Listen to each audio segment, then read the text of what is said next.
With having currently ridden nearly 200 roller coasters, I've also ridden roller coasters from a large variety of ride manufacturers, ranging from some of the most well-known and successful manufacturers to much smaller and lesser known ones. Here's the best and worst coaster from each manufacturer whose coasters I have ridden.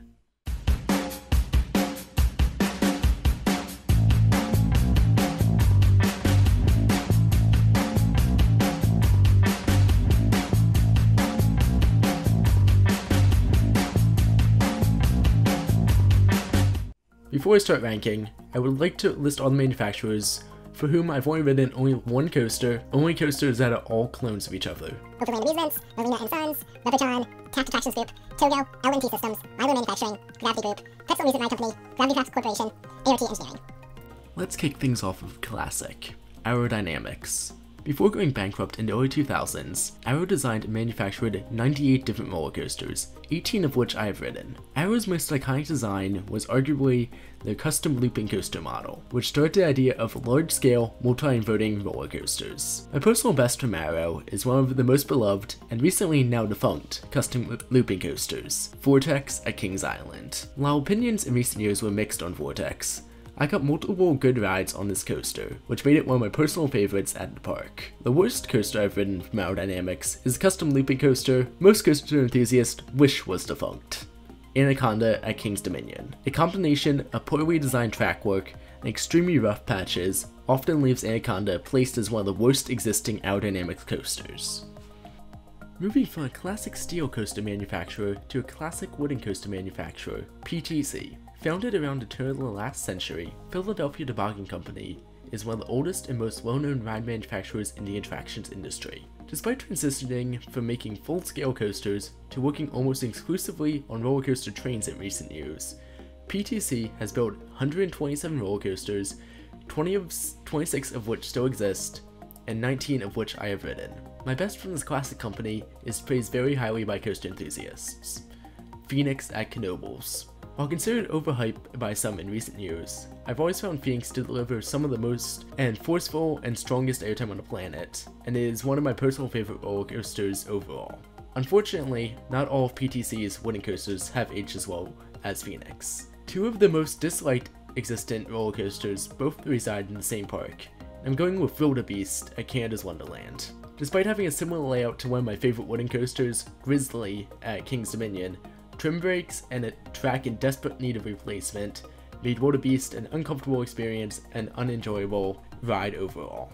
Great Coasters International is a more recent wooden coaster manufacturer, starting business in 1994. Having built 31 coasters to date, I unfortunately have only ridden 6 of GCI's creations. For my best from this company, I'm tempted to pick Lightning Racer at Hershey Park, as it is one of the coasters I've ridden more than any other, but it has also caused me to have some mediocre rides that bring it down slightly in my opinion. Instead, I'm going with Thunderhead at Dollywood. Despite only getting around half a dozen rides on Thunderhead when I was last at Dollywood, I found this coaster to have remarkable pacing, delivering great airtime and surprisingly good G-forces. For my worst from GCI, it'd be easy to go for the much disliked Wildcat at Hershey Park. But as I have gotten bad rides on Lightning Racer, I've occasionally gotten good rides on Wildcat. So instead, I am going with a coaster that has only given me headaches and pain, Roar at Six Flags America. I gave myself 2 rides on Roar last year and was left with a severe headache afterwards. This coaster has been rumored to be the next Six Flags RMC conversion for a while, and I would be more than happy to see that happen. MACK Rides is a company well known for delivering fast-paced and intense rides.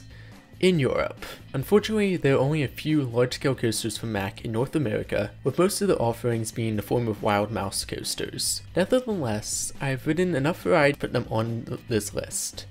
For my best from MACK, I'm going with the only non-Wild Mouse model I've ridden, and that is Avalanche at King's Dominion. This is a fun, classic steel bobsled coaster that spends the duration of its layout winding through tight turns. While not very intense, Avalanche is a fun family thrill coaster, and I usually try and get on it whenever I go to King's Dominion.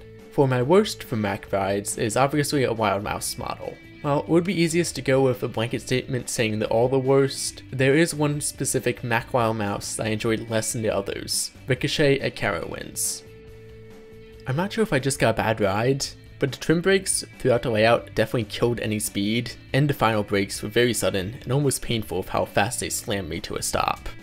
Vekoma is a company that used to be infamous for making clone coasters, but have begun to make a name for themselves by making original and intense coasters in recent years. Unfortunately, similar to MACK rides, the majority of Vekoma's recent large-scale roller coasters are outside of North America. This unfortunately leaves me with a bunch of cloned ride miles to choose from. So for the best coaster I've ridden from Vekoma, I'm going with Batwing at Six Flags America.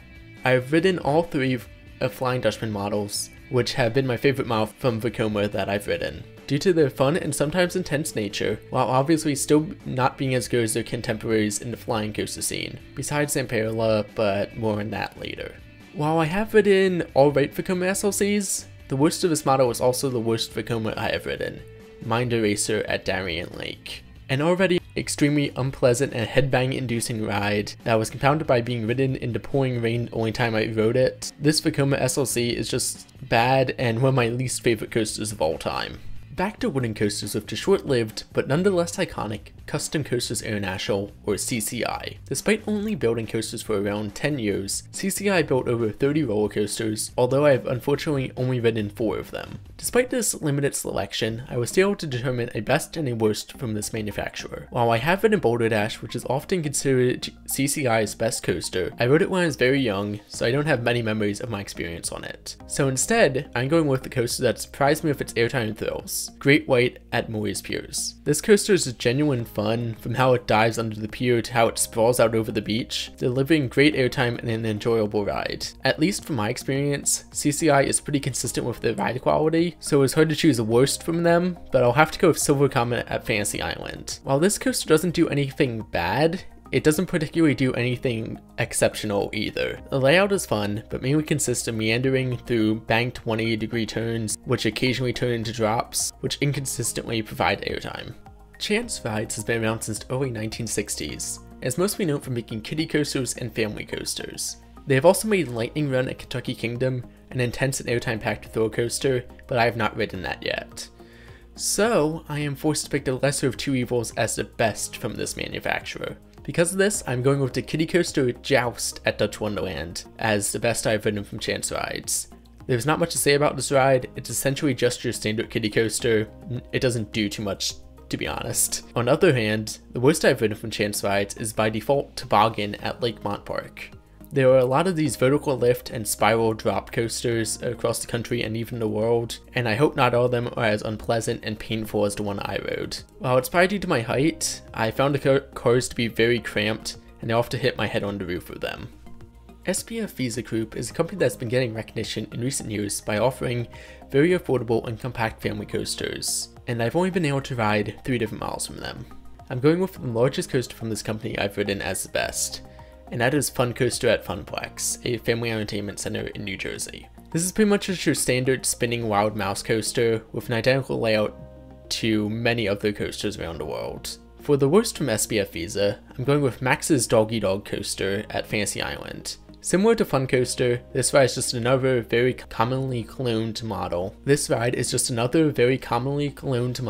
this case, the standard Wacky Worm layout. This ride and oh so many like it are pretty much just meant for kids, and they're very standard kiddie coaster, so there's not really much to say about it. Gerstlauer is a very popular roller coaster manufacturer in Europe, but they've only started to really break into the scene in North America in recent years. Because of this, I've unfortunately only ridden 2 coasters from them, and they're both at the same park. So for the best coaster I've ridden by Gerstlauer, I'm picking FireChaser Express at Coliwood. This is a fun family launch coaster with both backwards and forward sections that I've enjoyed every time I rode it. Unfortunately, that means I have to choose Mystery Mine as the worst coaster by Gerstlauer I've ridden. While I do like Mystery Mine as well, the first half of the ride isn't very eventful, and the large restraints do give some headbanging if you're in the outside seats. Even so, the last half of the ride is actually very fun, you get some great hang time, and those 2 inversions are great. S&S Sansei is a relatively newer company who I unfortunately have only ridden a few coasters from, but just enough to make this list. In recent years, S&S has received recognition for building the cloned Free Fly model at parks across the United States, with a lot of these going to Six Flags parks. While I'm not the biggest fan of the model, Joker at Six Flags Great Adventure is my favorite coaster from S&S. Chances are you've already heard a lot of mixed opinions about these rides, particularly about how they provide inconsistent rides because of the free rotation of the cars. While the best coaster I've ridden from SNS isn't particularly great, it's significantly better than the worst I've ridden, the now defunct Hellcat at Clementon Park. This was SNS's final wooden coaster, and there's a lot about this coaster I've already talked about. The odd mix of weirdly shaped airtime hills that provide no airtime because of trim brakes, and tight helixes that only serve to give major roughness to the ride definitively places Hellcat as one of the worst roller coasters I have ridden.